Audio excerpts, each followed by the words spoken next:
Vamos ler o texto que está aí, de 1 Coríntios 9. Vamos fazer a leitura juntos. Fiel é Deus, pelo qual fostes chamados para a comunhão de seu Filho, Jesus Cristo, nosso Senhor. No mundo tão agitado, tão turbulento, Deus está nos chamando para a sua intimidade, para andarmos com Ele,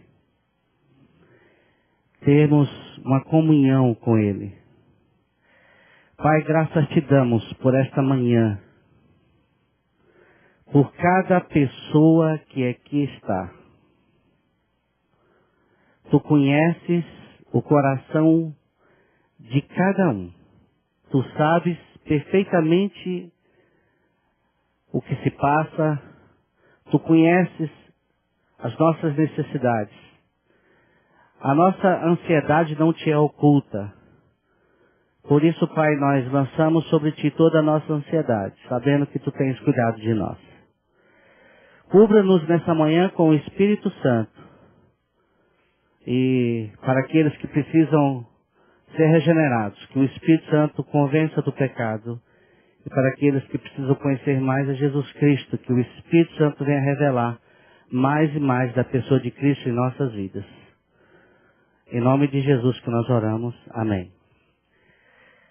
De acordo com o original grego, eclesia, que é a igreja, significa aqueles que foram chamados para fora, chamados do mundo para dentro de Deus, para o mundo de Deus. Do mundo natural para o mundo sobrenatural, para a comunhão com Deus. E foram reunidos em torno do nosso Senhor. A nossa reunião aqui, ela é possível por causa de Jesus Cristo. Nós estamos aqui reunidos em nome do nosso Senhor Jesus Cristo. Não há outro nome que a gente possa se reunir.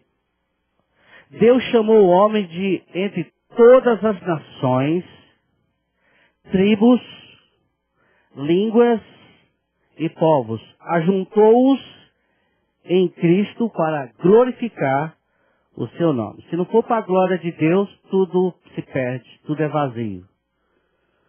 Então, é para a glória do nosso Deus e Pai, para que Jesus Cristo seja glorificado. Esse é o motivo, esse é o sentido da vida. A glória do Senhor Jesus. A palavra comunhão significa participação em comum. Então, Deus chamou homens de todas as nações para participarem da comunhão do Pai, Filho e Espírito Santo. Este é o convite, é o chamado de Deus para cada um de nós. Fiel é Deus que foste chamados para a comunhão do seu Filho.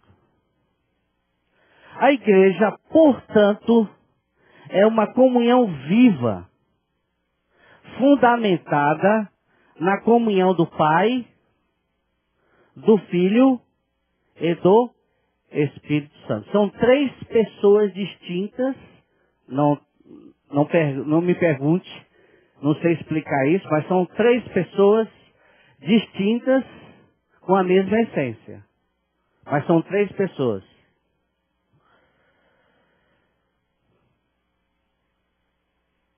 Na divindade, há uma comunhão perfeita. O Pai compartilha tudo com o Filho, e o Filho compartilha tudo com o Pai. E tudo é compartilhado com o Espírito Santo. Não existe na Trindade autoelogios. É o Pai que fala do Filho, é o Filho que fala do Pai, é o Espírito Santo que revela Jesus Cristo. Este é o propósito de Deus. que tenhamos também essa mesma identidade. Que falemos dele. Vamos ler o texto de 2 Coríntios 13:13. A graça do Senhor Jesus Cristo e o amor de Deus e a comunhão do Espírito Santo seja com todos vós. O coração de Deus é amor, porque Deus é amor. É Deus quem inicia o plano para nos redimir. Deus amou o mundo de tal maneira. Então, o amor é compartilhado por Deus. O amor é expresso. O amor expresso é graça. E dentro da graça está o amor. A razão pela qual a graça do Senhor Jesus é mencionada em primeiro plano, no versículo, se deve ao fato da redenção ser realizada por Cristo. Se Deus dissesse, como ele disse, Deus amou o mundo de tal maneira, mas não tivéssemos Jesus presente neste mundo, não seria o amor expresso. Então, Deus amou e expressou o seu amor enviando o seu Filho. Isso é graça. É Deus quem ama. E este amor, segundo revelado por Cristo, torna-se graça. O Espírito Santo nos comunica aquilo que Cristo realizou. O Espírito Santo de si mesmo nada tem para dar. Ele simplesmente nos comunica o que Cristo fez. Deus Pai é o autor da salvação. Jesus é o fundamento da salvação. O Espírito Santo é o agente da salvação. E o meio é a palavra. O Espírito Santo, em parceria com a palavra, convence o homem do pecado. E quem resolve o problema do pecado? Jesus Cristo diz, eis o Cordeiro de Deus que tira. Quem tira o pecado é Jesus Cristo, não é o Espírito Santo. Eles são três pessoas distintas. Quem morreu naquela cruz? Jesus. Não foi Deus Pai, foi Deus Filho. O Espírito Santo convence o homem do pecado, leva este homem a Cristo, Cristo redime. Aí, depois de regenerado, com um coração novo, Deus Pai, em parceria com Cristo, por ele ter sido glorificado, ele coloca no nosso espírito o Espírito Santo para nos comunicar mais e mais de Cristo em nossas vidas. A glória... meu óculos aqui está bem esquisito.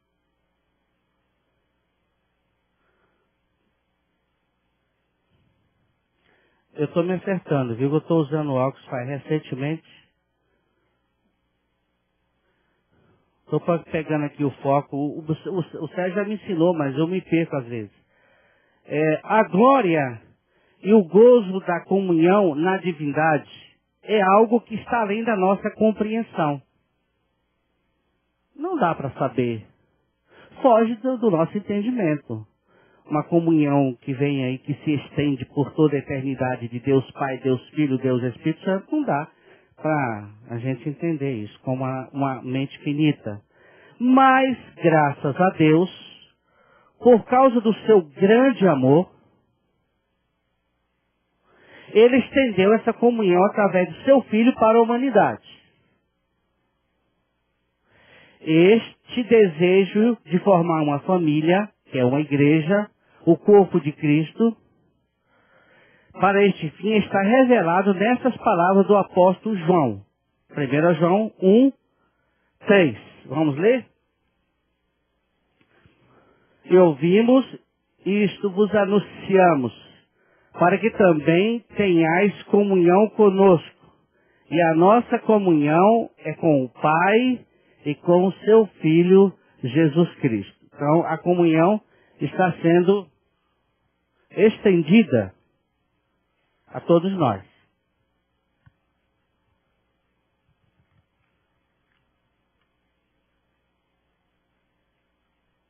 Não ficou só com Deus Pai. Essa comunhão não ficou somente na Trindade. O desejo de Deus é estender essa comunhão para todos nós. Porém, contudo, temos que nos lembrar que a comunhão entre o Pai e o Filho no Espírito era algo do qual nenhuma pessoa, nenhum de nós, depois da queda, tinha o direito de participar. Separados da comunhão de Deus por causa do pecado. Nenhum de nós tinha o direito. Por isso, não podemos reivindicar ou exigir para sermos aceitos nessa comunhão. Não existe reivindicação nossa. Não existe greve da nossa parte. Vamos fazer uma greve, queremos a comunhão com Deus. Não. Pois somos totalmente desqualificados e completamente indignos. Essa é a consciência que nós precisamos ter. Da nossa total miserabilidade. Indignos. Entretanto, o Pai agradou-se em estender essa comunhão ao homem caído. Deus amou o mundo. Amou o mundo. Que mundo é este? O homem. Ele deu. Fomos chamados a compartilhar da comunhão do Filho de Deus, o nosso Senhor Jesus Cristo. Este foi o chamado. Deus não nos chamou para ganharmos o mundo. Deus nos chamou para a comunhão do seu Filho. Em consequência desta comunhão, aí Deus vai nos usar. Alguém disse, Deus não nos pediu as mãos, Ele nos pediu os ouvidos. Precisamos ouvir a voz de Deus. A Bíblia diz, Jesus disse, as minhas ovelhas ouvem a minha voz. Sensibilidade. Saber ouvir a voz de Deus. Isso requer uma certa disciplina, uma comunhão. Neste mundo tão agitado, tão corrido, precisamos parar para ouvirmos a voz de Deus. Mas como essa comunhão pode se tornar uma realidade? De que maneira se tornar real a comunhão entre nós e Deus? Através do seu amor. Deus Pai desceu até nós na pessoa de seu Filho. O preço para Deus foi muito alto. Custou a morte do seu Filho. O plano exigiu que Deus Filho tomasse um corpo preparado para este fim, em semelhança da carne do pecado, pelo pecado, para que por esse meio ele pudesse realizar tal intento. Então, Deus homem, se tornou homem, se identificando com cada um de nós. E como homem, ele pôde realizar tal propósito. Como homem. Com um corpo humano, você pode, assim como João disse, aquilo que ouvimos, que anunciamos, ainda no início da carta deles, aquilo que nós tocamos, contemplamos, apalpamos, a realidade física de Jesus Cristo. Se alguém negar essa realidade, está negando o sacrifício. Como um corpo humano, viveu a sua vida de perfeita obediência e comunhão com o seu Pai. Aqui que está o segredo. Também, depois de redimidos, nós podemos viver uma comunhão com Deus Pai e com o seu Filho. É possível. E ele viveu a sua vida de obediência e comunhão, e pela sua morte nos reconciliou com Deus. Não há outro meio de reconciliar o homem com Deus. Deus não podia reconciliar o homem de outra forma, a não ser pela morte de seu filho. Vamos ver o texto que está aí, que falta referência, né? Romanos, se eu não me engano, é Romanos 5, 9 ou 8, 9, 10. Vamos lá. Mas Deus prova o seu amor para conosco em que Cristo morreu por nós, sendo nós ainda pecadores, logo muito mais agora, tendo sido justificado pelo seu sangue, seremos por ele salvos da ira.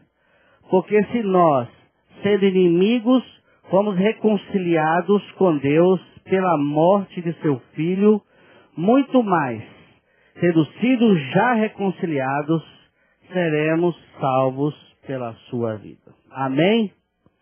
Foi pela sua morte que fomos justificados. A justificação tem 3 aspectos. A justificação envolve o sangue, a purificação daquilo que nós fizemos, o que o velho homem fez, o sangue purificou. O outro aspecto da justificação é a morte do velho homem. Quem morreu justificado está do pecado. E a justificação pela ressurreição. Uma pessoa que foi perdoada dos seus pecados e que foi perdoada pela sua morte no corpo de Cristo, foi também justificado pela ressurreição. E aí ganha a vida de Cristo. Ainda pecadores, essa expressão que está aí no texto, descrevem aqueles que são por natureza e por inclinação desobedientes. Inimigos significam aqueles que odeiam a Deus. Assim foi pelo homem sem ajuda e sem esperança que Cristo morreu. A morte de Jesus pôs o homem numa nova situação, em uma nova posição diante de Deus. Numa palavra, a morte de Jesus restabeleceu o relacionamento do homem com Deus. Ok? Foi a morte de Cristo. Ainda pecadores. Aí descreve aqueles que são por natureza. Isto é, o homem não vai para o inferno pelo que faz. Todos nascem com destino para o inferno. Não precisa matar, não precisa fazer nada, não precisa matar uma mosca. Bastou ter nascido neste mundo. Por isso que precisa de um segundo nascimento. O primeiro nascimento nos colocou no mundo dos homens. E o segundo nascimento nos coloca no mundo de Deus. Então, é pela justificação. Não só separados da comunhão, mas inimigos de Deus. Era necessário restabelecer aquilo que foi perdido no jardim do Éden, a comunhão. O nosso Senhor Jesus se tornou homem. E como homem se humilhou até a morte e morte de cruz. Ele morreu na cruz a nossa morte. O que era impossível para o homem, Deus o tornou possível. O que o homem não podia realizar, Deus realizou. O que o homem não podia fazer, Deus fez. Fiel é Deus pelo qual foste chamados. Nós não somos aqueles que aparecem em festa, como é que chama? Intruso, não. Penetras nessa comunhão. Nós não somos penetras. Nós somos chamados para esta comunhão. Andar com Deus.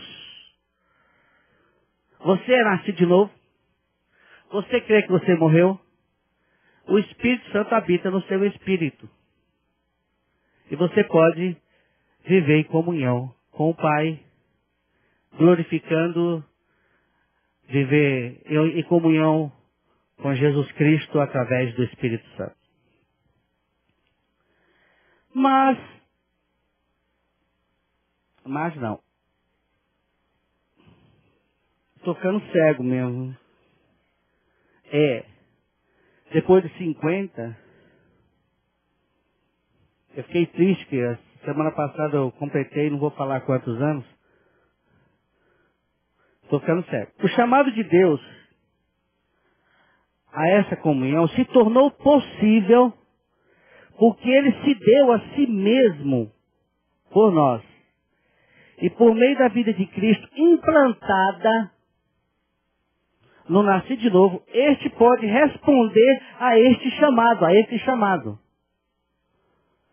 Com a vida de Cristo nós podemos responder ao chamado. Pela vida implantada. O velho homem não quer saber de comunhão com Deus. Ele não tem natureza para isso. Mas uma vez com a natureza de Cristo, uma vida nova, a este chamado é possível responder. A resposta a esse chamado tem seu início na cruz. Não podemos esquecer disso. Conforme o nosso Senhor Jesus disse em Mateus 7,3. Vamos lá? Entrai pela porta estreita, porque larga é a porta, espaçoso o caminho que conduz à perdição. E muitos por ela. Entrai pela porta, a porta é estreita. Mas muitas vezes nós alargamos o que Jesus estreitou. E estreitamos o que ele disse, alargou. Então nós precisamos ter muito cuidado com essa entrada. Pela porta se dá o início da jornada cristã. Por ela se entra e se sai de um ambiente para outro. É pela porta. A riqueza dessas duas figuras é muito grande. A porta tipifica a nossa morte. A morte do velho homem.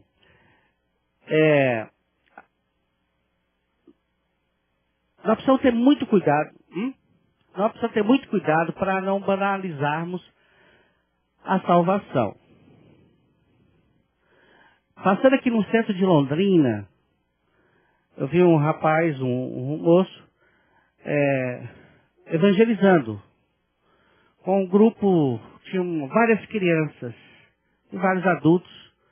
Tinha mais ou menos em torno de umas 40, 50 pessoas em torno deste líder.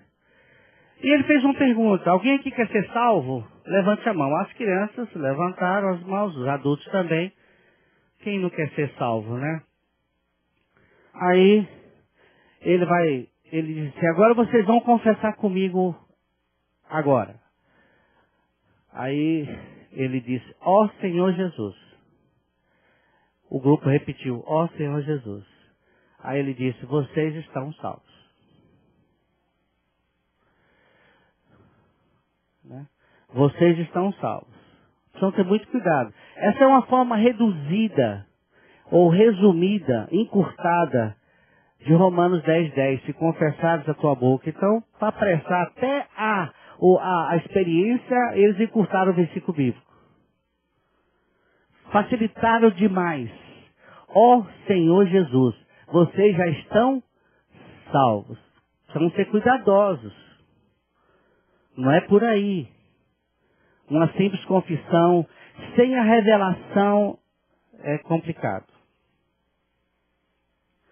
Não é possível caminhar ou ter-se comunhão sem primeiro morrer para o pecado. O homem velho não tem como caminhar com Deus. A porta antecede o caminho. Jesus usou essas duas figuras, porta e caminho. A porta representa a nossa justificação e o caminho tipifica o nosso andar com Deus. Use essa expressão 2 vezes e no boletim. Não se vive a vida cristã sem a vida cristã para viver. É impossível viver a vida cristã sem uma experiência real com Jesus Cristo. Você não pode. Não tem como. É preciso ganhar essa experiência. É preciso nascer de novo. É preciso morrer para o pecado. A Bíblia diz: sensato o que semeias não nasce se primeiro não morrer.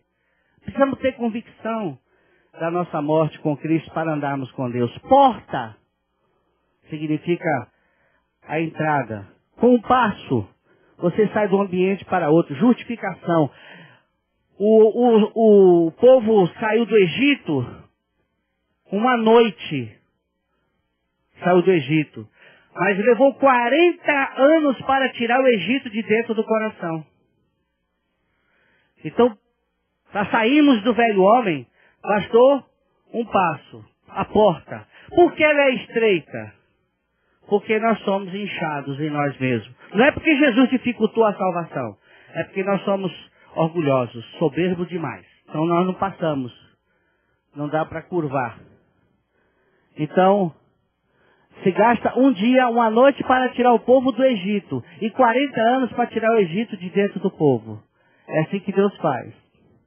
Nos tira do Egito, símbolo do mundo, do velho homem, e planta a vida de Cristo, e no dia a dia, nesse caminhar, Ele vai estar desconstruindo e edificando a vida de Cristo em nós.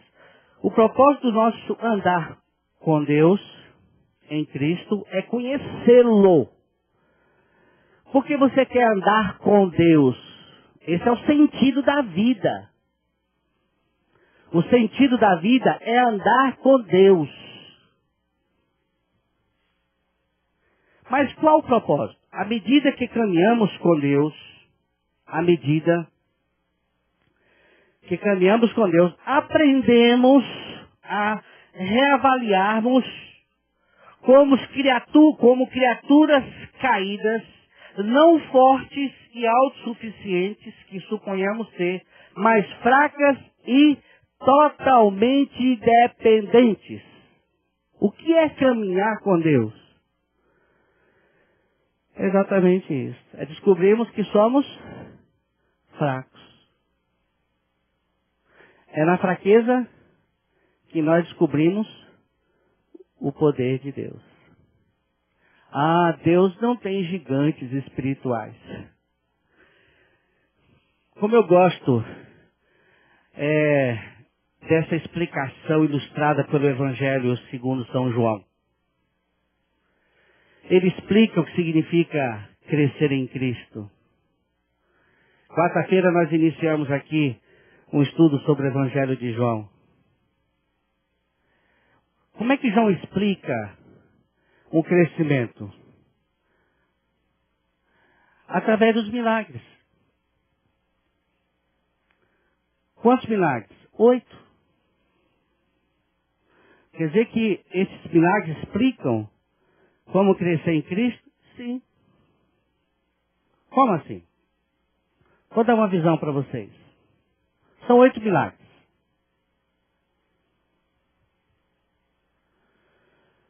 O primeiro milagre define a vida cristã. Por que o primeiro milagre define a vida cristã? Porque não tenho mais vinho. O que é regeneração? Não tenho mais nada. Deus só pode operar o milagre na total ausência, no esgotamento total, do zero. O primeiro milagre, a transformação da água em vinho, significa não mais eu, mas Cristo. O que você tem? Nada. Então você inicia a sua caminhada com um milagre. O que é milagre? É o dedo de Deus. É uma intervenção sobrenatural.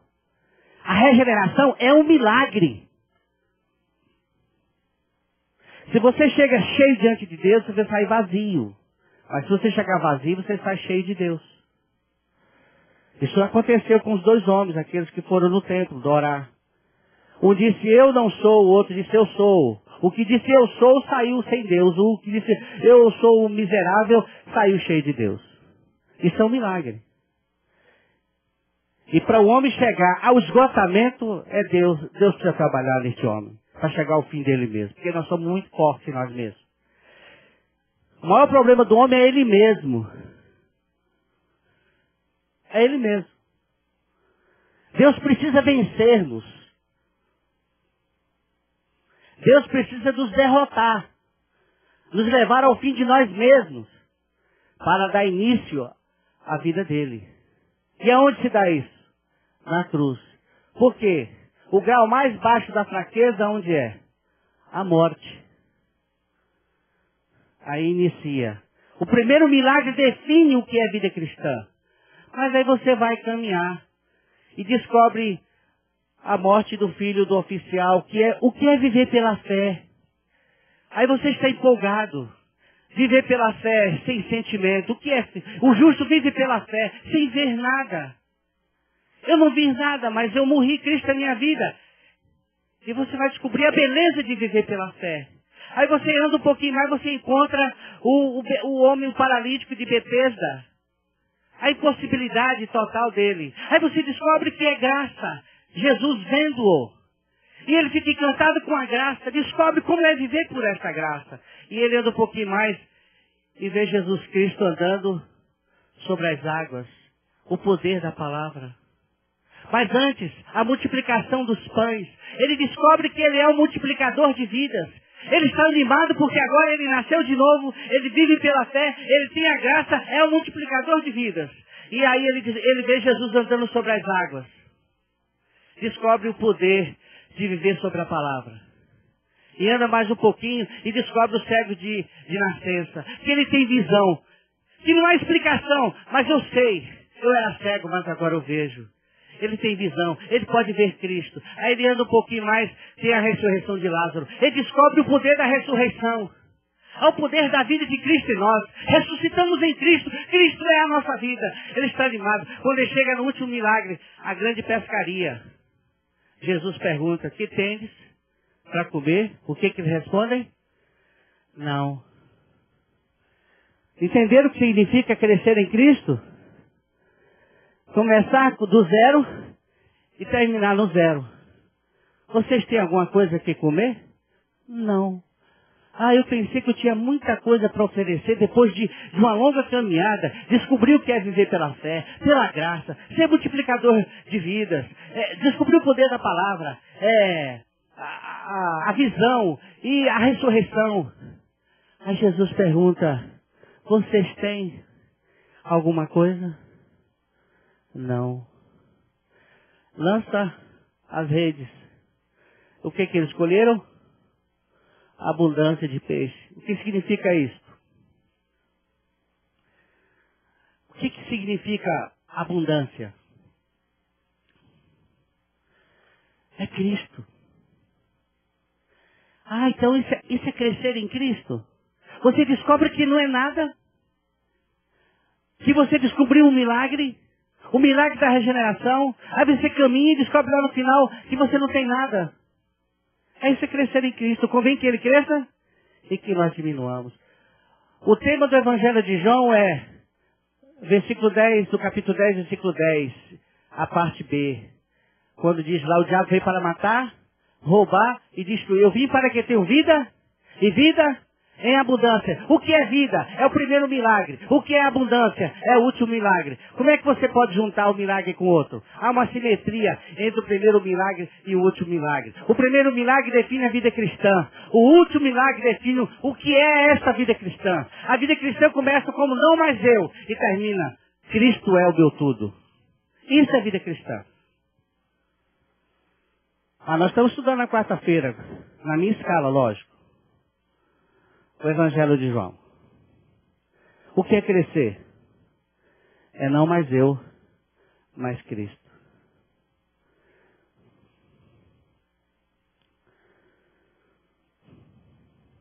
À medida que caminhamos com Deus em Cristo, descobriremos que Ele é a nossa suficiência, o nosso tudo, a nossa porção. É exatamente isso. Isso é crescer, irmãos. Crescer não é se tornar um erudito de Bíblia, mas um míope que vê de perto. Essa palavra está desgastada, mas um místico é aquele que viu Cristo, que descobriu em Cristo tudo, o seu sentido, o sentido da sua vida.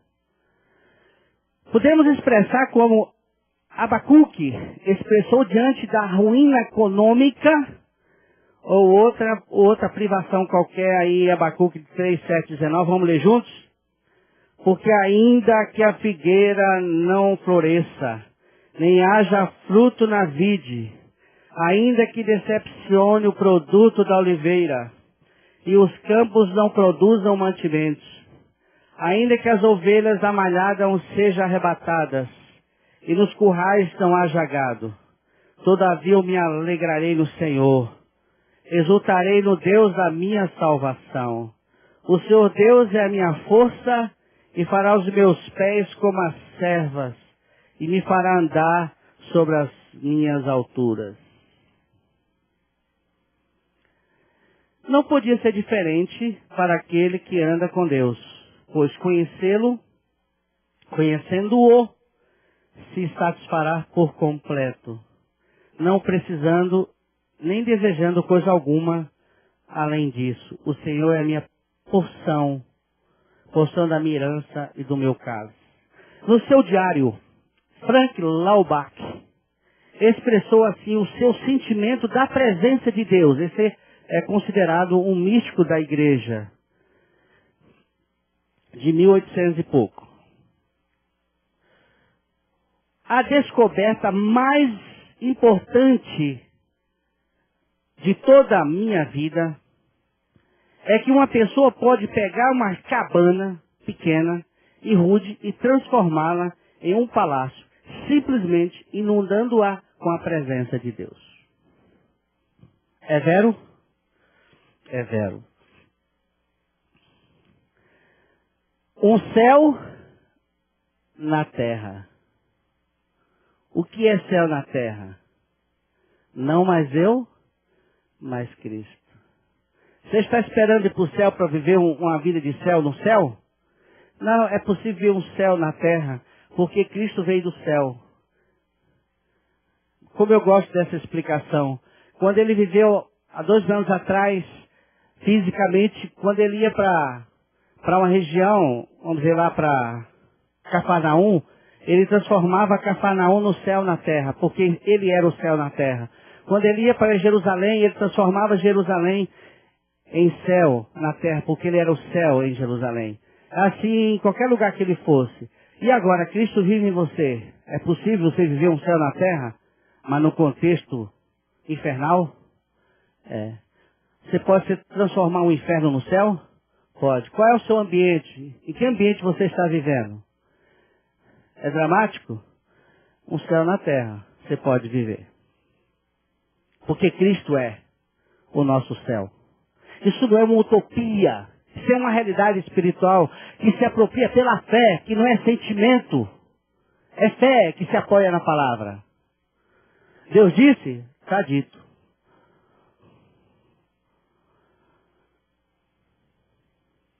Em 1695, Madame Guyon foi aprisionada em Vincennes, na França. Seu único crime era o de amar a Deus. Todavia, por causa da sua vida em Cristo, a prisão lhe pareceu um palácio. Ela comentou, as pedras de minha prisão se assemelhavam a rubis a meus olhos, e eu as estimava mais do que todos os aparatos brilhantes de um mundo de vaidades. Gente, é uma questão de visão. Qual é o seu sofrimento? O que você está passando? Qual é a sua fornalha? Lembra dos 3 que foram lançados na fornalha? Apareceu um 4º homem. Na tribulação você pode ver o 4º homem, que é Cristo. Aonde? Em você, controlando as circunstâncias, no comando de tudo. No comando de tudo, ainda que,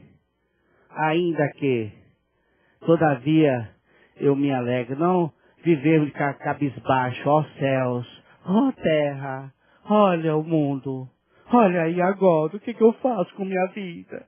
Chegou ao fim. Louve ao Senhor, agradeça, tenha um culto eterno. Tenha um culto eterno, adore-o. Dia e noite lá no coração, Senhor, eu te adoro por essa crise, eu te adoro por esse problema. Eu te adoro, Senhor. Você não precisa estar simplesmente numa reunião para adorá-lo. Adorá-lo andando, caminhando. Se eu te adoro, veio a crise, eu te adoro. Bateu a ansiedade, eu te adoro. Não deixe esse culto eterno, que é o seu coração ligado com o Senhor Jesus Cristo.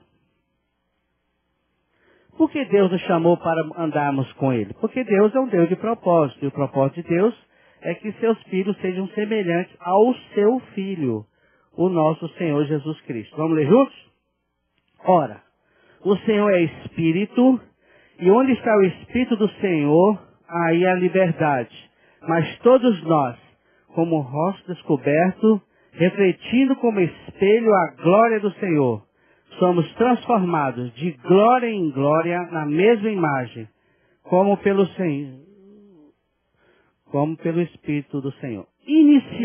Inicialmente, fomos justificados pela fé em Cristo Jesus. Isto é, passamos pela porta, morremos. Cristo é a nossa vida. É um ato de fé. Não queira entender isto.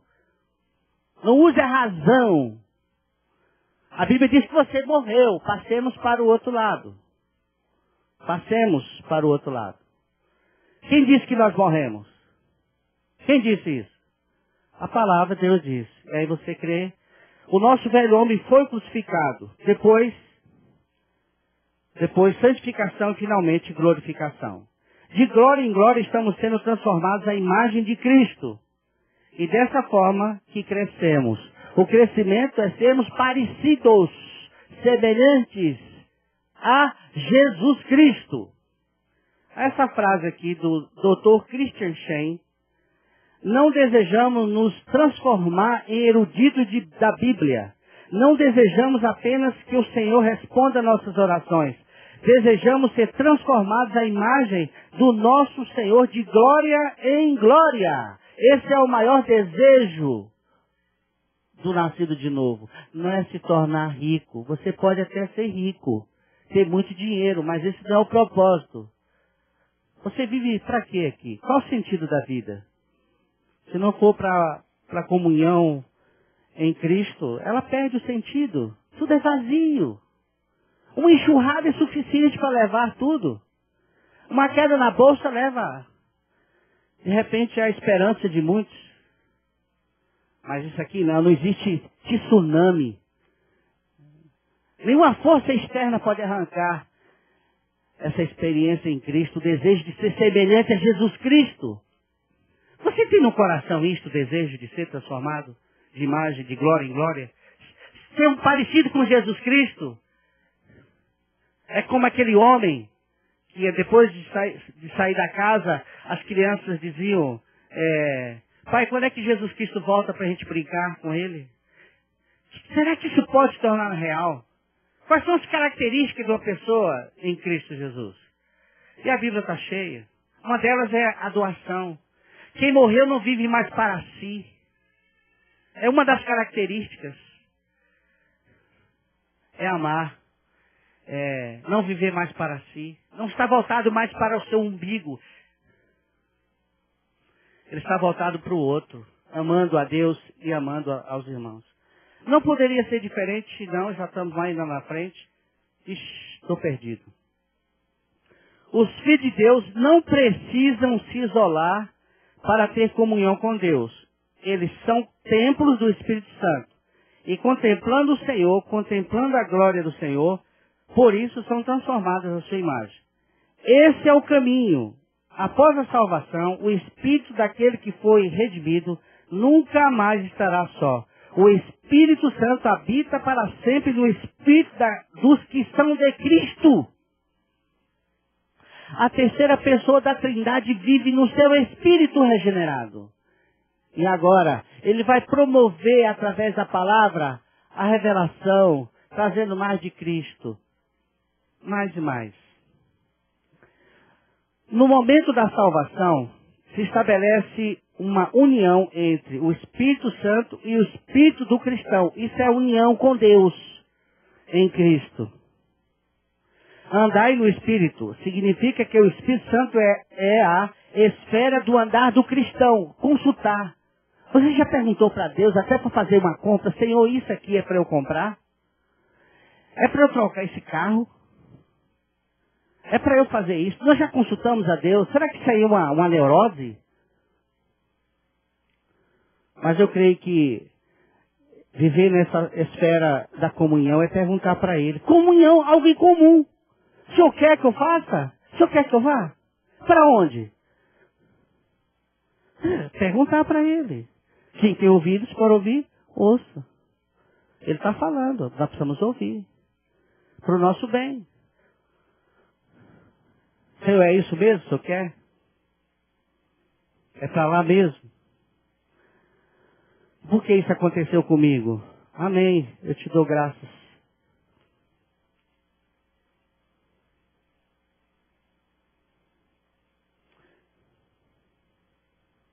Os salvos em Cristo caminham segundo a orientação do Espírito Santo, caminham após o Espírito Santo, deve estar constantemente em sua presença. Os cristãos devem caminhar segundo a comunhão com o seu Senhor e andam segundo a sua orientação. Perguntando. Muitas atividades da igreja precisam perguntar. Senhor, é isso mesmo? Está diante dele perguntando. No mundo tão agitado, tão inquieto. Nós entramos lá, entramos nessa barca da agitação. Regozijamo-nos com o fato de não precisarmos ser eternos bebês, mas com o fato de que podemos prosseguir na expectativa de alcançar o alvo que foi posto diante de nós. Que alvo foi este? 2 Pedro 3,18. Antes, crescei na graça e conhecimento de nosso Senhor e Salvador Jesus Cristo. A Ele seja dada a glória, assim agora como no dia da eternidade. Nenhum pai ficará satisfeito com o crescimento do seu filho se dia a dia, ano após ano, ele permanecesse o mesmo bebê frágil dos primeiros meses de sua vida. Ele estaria preocupado. Por quê? Isso aconteceu comigo uma vez, eu estava com o Marcos Vinícius, ele é magrinho, ele era muito parecido com o pai dele, magrelo, só que mais bonito. Aí passou uma pessoa e disse assim, Humberto, esse menino está muito magro para a idade dele. Uma senhora, meio na esquina. Está muito magro. Quantos ele tem? 7, 8 anos, está muito magro. Aí eu fiquei apavorado. Como fosse uma mãe, uma senhora dizendo, aí levei no Dr. Walter Marcondes, aí ele falou, não, Beto, a estrutura óssea dele é essa, aí eu fiquei tranquilo. Mas eu me preocupei quando eu vi aquele diagnóstico. Esse menino não responde pela idade, o tamanho e assim a magreza. Então consulte uma pessoa certa, para saber. Consulte um especialista. Eu corri e marquei no outro dia, Dr. Walter, me ajuda aqui, que foi feito o diagnóstico ali na rua. Eu quero saber o seu. Eu quero saber de especialista. É assim que a gente faz. Alguém fala alguma coisa, procura Deus, saber se aquilo que está sendo dito é verdadeiro. Deus nos chamou para a sua própria glória. Nós fomos chamados por Deus não somente para termos os nossos pecados perdoados, ou simplesmente nos levar para o céu. Ele nos chamou para participarmos da sua glória, da sua própria glória. Interessante que o homem, por causa do homem, morreu, e ele perdeu o quê? O que diz lá em Romanos 3, 23? Do pecado destituído da glória. Como é que diz? Esqueci. Hã? Puxa vida, ninguém sabe.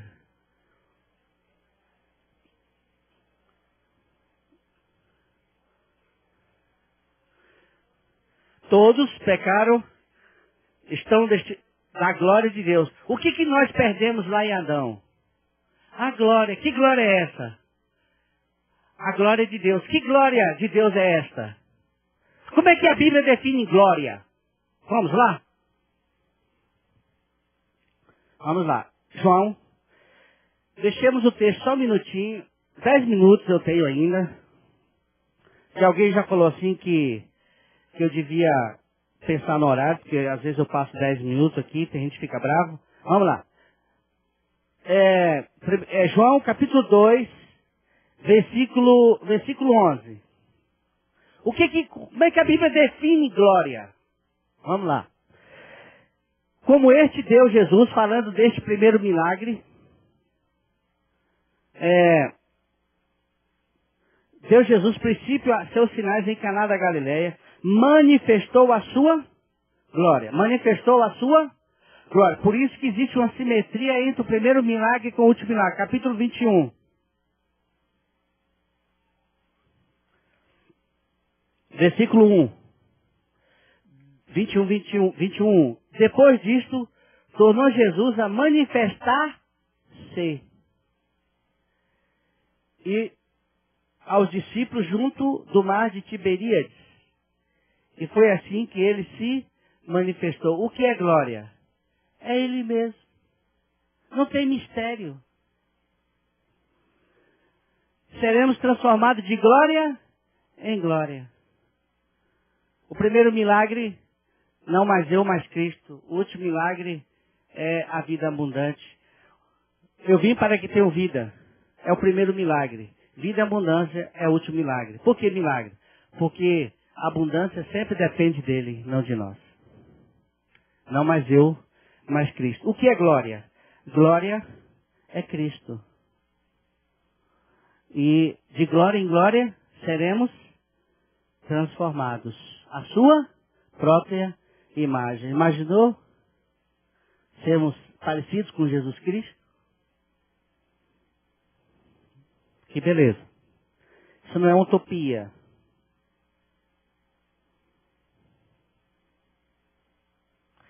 Ele nos chamou de acordo com uma necessidade. Ele nos chama de acordo com uma necessidade. Ele nos chama de acordo com a sua glória. Nas Escrituras, aí já falamos, a glória é algo indescritível. Por outro lado, glória é sinônimo do próprio Cristo, aquilo que nós vimos em João. Ele nos chamou de acordo com o que ele mesmo é, para que possamos ser semelhantes a ele. Portanto, o seu chamamento é um grande chamamento, uma soberana vocação, gente amada do Brasil varonil. É um grande chamamento. Não é uma pequena coisa, é muito grande. Nós se tornar dono do mundo é ter o dono do mundo dentro de você. Essa é a maior riqueza que uma pessoa pode ter. A presença de Cristo. Vou contar aqui que o que é bom a gente deve repetir, para a gente encerrar. Quarta-feira eu falei da experiência do Dr. Lance Lambert. Ele contou essa experiência que ele vivenciou. Como missionário, ele hoje mora em Tel Aviv. Ele fez um trabalho atrás lá na Inglaterra. E lá na Inglaterra, ele começou um trabalho, esse de célula, e começou a crescer.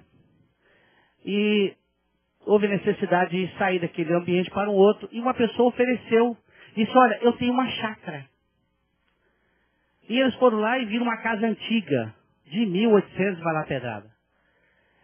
Eles compraram o terreno, deram arrumado, ajeitaram na casa, começaram a se reunir. De repente apareceu um homem e bateu na porta e disse, o próprio Lancer veio atendê-lo. O que está acontecendo? E disse, então, vocês compraram esse terreno, vocês acabaram de adquirir, só que tem uma inquilina lá no fundo, lá atrás de uma árvore, uma casinha. Você não sabia? Não. Ele foi então, depois, bateu na porta, apareceu aquela senhora, que ele chama a senhora Wheeler, e a primeira impressão, quando ela abriu a porta, aquele cheiro, aquele fedor de dentro da casa, e ela vestida com a roupa, essa de saco de costurar, saco de pôr açúcar e com um cinto de corda, toda mal acabada. E era uma senhora até bonita, olhava pro rosto pelos traços, mas toda suja. Ele olhou, ficou compadecido, conversou, ele disse que quase que ele coloca a mão no nariz de tanto... E tinha uns 10 gatos ali dentro, aquela coisa medonha, indescritível o ambiente. Ali, ele foi reunir com os irmãos e pediu permissão para ela fazer uma limpeza, puxar a luz que não tinha, botar uma geladeira que não tinha. Eles deram uma ajeitada. Mas um dia essa senhora falou para o Lambert, o senhor poderia ver para mim a minha aposentadoria? Ele disse, sim, posso ver a sua aposentadoria. Aí foi lá no órgão e deu o nome dela. Uma semana depois, o sujeito lá liga para ele e diz, olha, essa senhora, ela é dona quase dessa cidade. Tem uma fortuna depositada nos bancos. Dona de várias propriedades. Ela falou, não é a mesma. Mas é essa daí? É. Aí ele ficou bem na dúvida e foi lá, pessoalmente, e descobriu que ela era dona, praticamente, de uma fortuna enorme. E ele volta. E chega para ela e, com aquele jeitinho, e, senhora William, eu queria dar informação sobre a sua aposentadoria, mas a gente acabou descobrindo que a senhora tem uma fortuna incalculável nos bancos. É verdade? Ele disse, eu sei disso. Então, mas por que a senhora não usa? Não, é do meu pai. É do seu pai. Então, é difícil. Vamos convencer o seu pai a liberar um dinheiro para a senhora morar numa casa digna. Não, meu pai já morreu. Então é sua. Eu sei, é minha. Mas por que a senhora não usa isso aqui? Porque meu pai foi um homem muito duro e difícil. Meu pai não gastava à toa. Meu pai não gastava o dinheiro. Ele tinha medo de perder o que tinha. E eu tenho medo de perder o que eu tenho. Ele conta, 10 anos depois, com 96 anos, eles a sepultaram lá e a fortuna ficou para o Estado. É isso que significa que tem muita gente morrendo com a riqueza enorme que é Cristo aí dentro do coração. E vivendo como mendigo, pedindo. É Cristo a riqueza. Será que nós não somos semelhantes a essa senhora? Com uma riqueza, não estou falando de riqueza por ter saúde física, por ter bens materiais, não. É a beleza da glória do Senhor Jesus Cristo. É Ele, a pessoa dEle. Ele revelado no nosso espírito. É Cristo a beleza de todas as coisas. A glória de Deus. Quando Moisés viu a glória de Deus na sarça ardente, Moisés, dali para frente, ele não era o mesmo. É assim que acontece. Seremos consumidos se ganharmos a visão da glória de Deus que é Cristo. Não mais eu, mas Cristo. Riqueza. Essa senhora morreu pobre com a fortuna no banco. O medo. Eu tenho medo de perder. O nosso Pai, Ele é rico e depositou essa riqueza que é Cristo em você e em mim. O que está faltando aí o versículo? Irmãos, vamos ler juntos? Quanto a mim, não julgo que haja alcançado, mas uma coisa faço, é que esquecendo-me das coisas que atrás ficam, e avançando para as que estão diante de mim, prossigo para o alvo, pelo prêmio da soberana vocação de Deus em Cristo Jesus. Qual é o seu alvo? Ter muito dinheiro? Isso é muito pobre. Mas se o seu alvo for Cristo, você pode ter muitas coisas. Que premiação é esta? O nosso chamamento é para refletirmos a imagem do seu Filho. Esse é o supremo galardão. Nosso prêmio é para participarmos de sua glória. Deus, em sua grande misericórdia, nos trouxe a vida por meio da ressurreição de nosso Senhor Jesus. E por esta mesma vida nos conduzirá até o seu propósito final. Amém e amém. Qual o seu desejo? O que você mais ambiciona? Isso vai determinar se você vive ou bebe, né? Ou você vive ou bebe. Você está vivendo. Que Deus, por sua graça, revele mais isso de Cristo. Que a terceira pessoa da Trindade, o Senhor Jesus, a terceira pessoa, o Espírito Santo, venha revelar mais e mais da glória do Senhor Jesus Cristo em cada coração. Uma tarde maravilhosa em Cristo Jesus. Amém. Até a noite. Essa mensagem faz parte do acervo do Ministério de Comunicação Palavra da Cruz. Nos contate pelo telefone 43 3322 3037 ou por meio do site www.palavradacruz.com.br. Graça e paz.